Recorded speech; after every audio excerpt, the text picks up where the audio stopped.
क्या Roman Reigns WrestleMania 39 में as a undisputed WWE universal champion के तौर पर एंटर नहीं होने वाले हैं?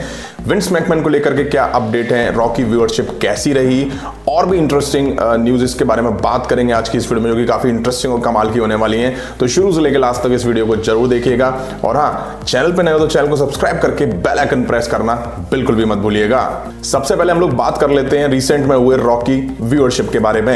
जैसा कि रिसेंट में हुए स्मैकडाउन के एपिसोड की शुरुआत Kevin Owens versus Baron Corbin के बीच मैच से हुई थी। मैच के बाद ब्लड लाइन के मेंबर ने आके केविन ओवेंस पर अटैक करा था। वहीं सेथ रॉलिंस इंजरी के रूमर्स के बावजूद उन्होंने ऑस्टिन थ्योरी को कन्फ्रंट करा। दोनों के बीच अच्छा सेगमेंट देखने को मिला। वहीं अलेक्सा ब्लिस और अंकल हाउडी का कन्फ्रंट भी हमें देखने को मिला था।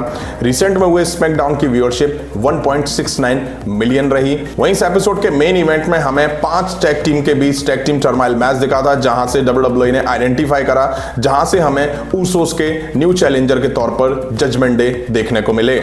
अब बात कर लेते हैं रेसलमेनिया 39 के बारे में, जो कि इस बार हॉलीवुड की थीम पर होने वाला है।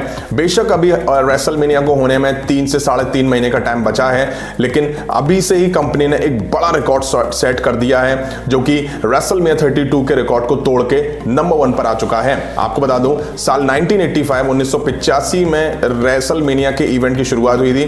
तब से लेके आज तक रेसलमेनिया 39 ने एक बड़ा रिकॉर्ड सेट कर दिया है और पहले नंबर पर आ चुकी है। रेसलमेनिया 39 ने रेसलमेनिया 32 के गेट रिकॉर्ड को तोड़ दिया है।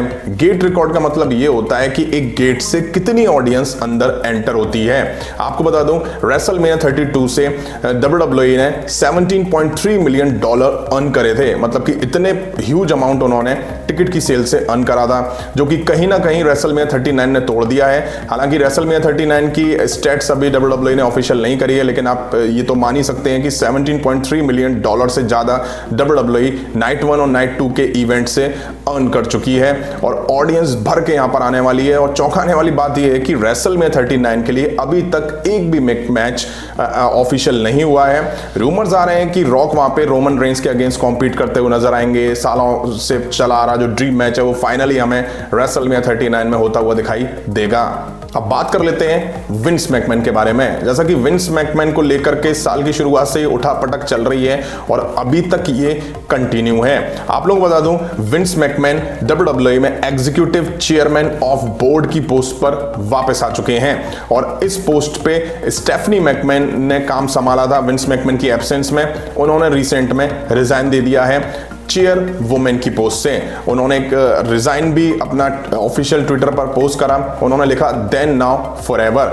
अब स्टेफनी मैकमैन इस पोस्ट से हट चुकी हैं, विंस मैकमैन वापस से इस पोस्ट पर आ चुके हैं। अब जैसे ही विंस मैकमैन वापस से इस पोस्ट पर आए हैं, तो इस तरह के रूमर्स चलने लगे हैं कि भाई अब ट्रिपल एच की छुट्टी हो जाएगी, ट्रिपल एच को टाटा गुड बाय कहना पड़ेगा, लेकिन ऐसा नहीं है।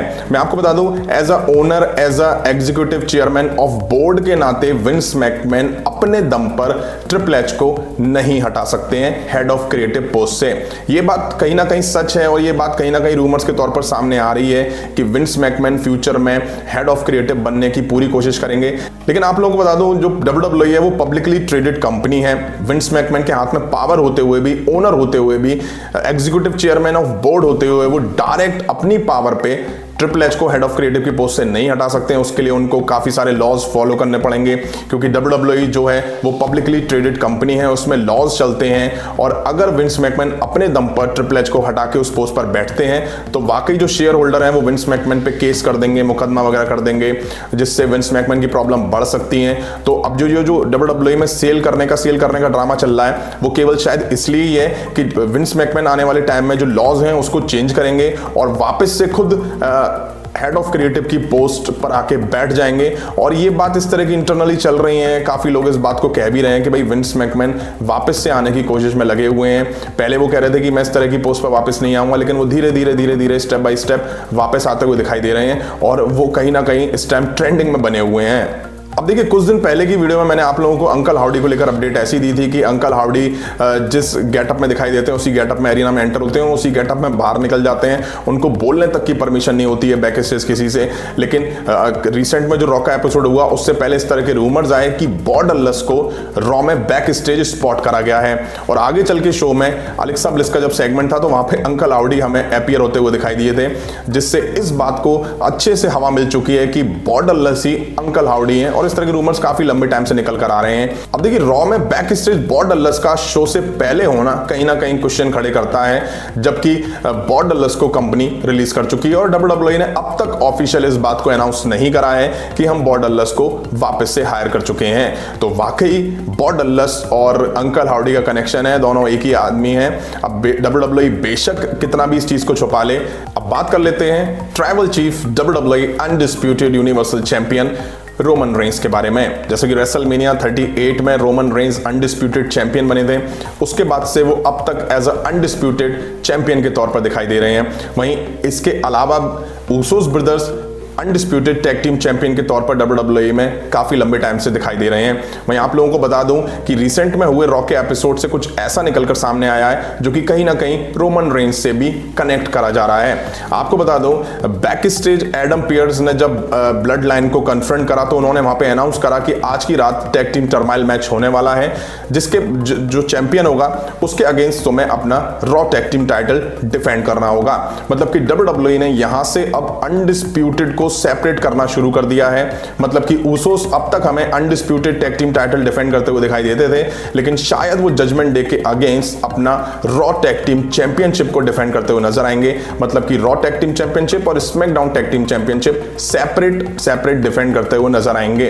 अब ऐसा ही कुछ रोमन रेंस को लेकर के दिखने वाला है आने वाले टाइम में। रूमर्स इस तरह के सर्कुलेट हो रहे हैं। आप लोगों को बता दूं कुछ टाइम पहले मैंने एक रूमर्स को रिपोर्ट करा था जिसमें कहा जा रहा था कि रेसलमेनिया 39 के नाइट 1 और नाइट 2 में 2 मेन इवेंट दिखाई देंगे, जिसमें WWE चैंपियनशिप और WWE यूनिवर्सल चैंपियनशिप के लिए मैच होगा।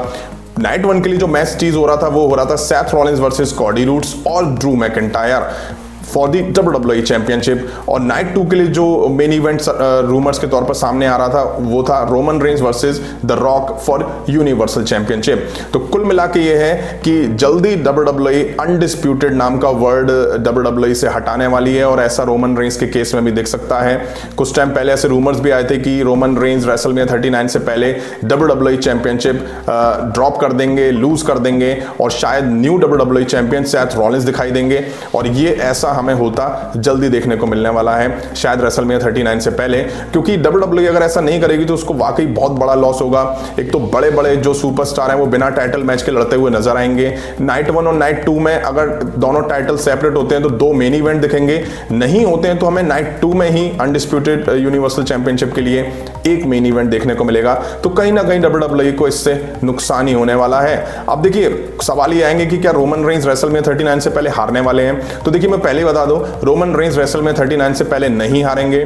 WWE यहां पे कुछ ट्विस्ट और टर्न लेकर आएगा जिससे रोमन रेंस से WWE चैंपियनशिप या तो ड्रॉप करा ली जाएगी या ले ली जाएगी या वो खुद से वैकेट कर देंगे। ऐसा ही कुछ सीन हमें देखने को मिलने वाला है। तो जिससे एक बात कंफर्म होती है कि Roman Reigns as a undisputed WWE universal champion के तौर पर रेसलमेनिया में एंटर होते हुए नहीं दिखाई देंगे। तो फ्रेंड ये थी WWE से जुड़ी कुछ इंटरेस्टिंग अपडेट्स। उम्मीद है आप सभी को पसंद आई होंगी। तो लाइक करें, शेयर करें और इस तरह की इंटरेस्टिंग अपडेट्स के लिए चैनल को सब्सक्राइब करें, बेल आइकन को प्रेस करें। मिलता हूं नेक्स्ट वीडियो में। Thank you.